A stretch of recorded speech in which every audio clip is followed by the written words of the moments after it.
বন্ধুরা, আজ আমি শেয়ার করছি একটা খুব সুন্দর টিফিন রেসিপি।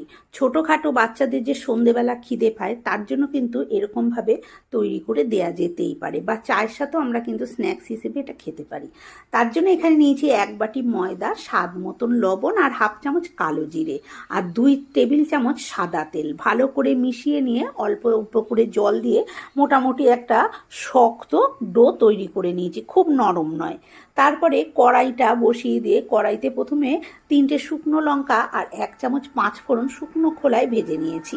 তারপরে 2 চামচ তেল দিয়ে কয়েকটা বাদামও ভেজে তুলে নিলাম। এবার ওই তেলের মধ্যে কেট করা আদা দিয়ে দিয়েছি, 2টো কাঁচা লঙ্কা কুচি, আর দিয়ে দিয়েছি যে শুকনো মশলাটা ভেজেছিলাম সেই মশলাটা গুঁড়ো করে দিয়ে দিয়েছি। দিয়ে একটু নাড়াচাড়া করে নিয়ে সেদ্ধ করে রাখা 2খানা আলু আমি দিয়ে দিলাম। দিয়ে খুব ভালো করে নাড়াচাড়া করে নিয়ে যে বাদামটা ভেজে রেখেছিলাম সেখান থেকে অর্ধেকটা বাদাম ভালো করে একটু থেতো করে নিয়ে দিয়ে দিয়েছি। দিয়ে বেশ পুরটা তৈরি করে নিলাম।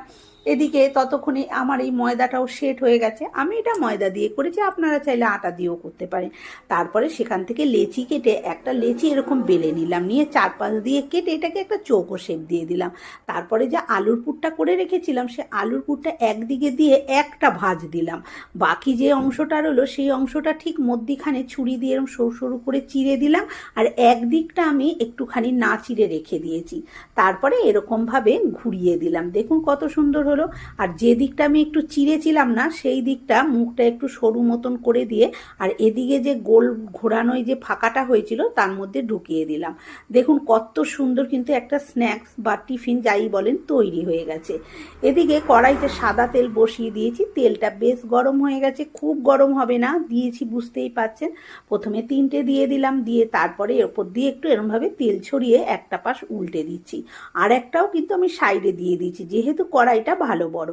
এইভাবে তেলটা দিয়ে উল্টো পাল্টা করে এইভাবে লালচে করে ভেজে নিলাম। ভেজে এবার তুলে নিচ্ছি। তৈরি হয়ে গেল না খুব সুন্দর একটা স্ন্যাক্স রেসিপি। ভিডিওটা কেমন লাগলো কমেন্ট করে অবশ্যই জানাবেন।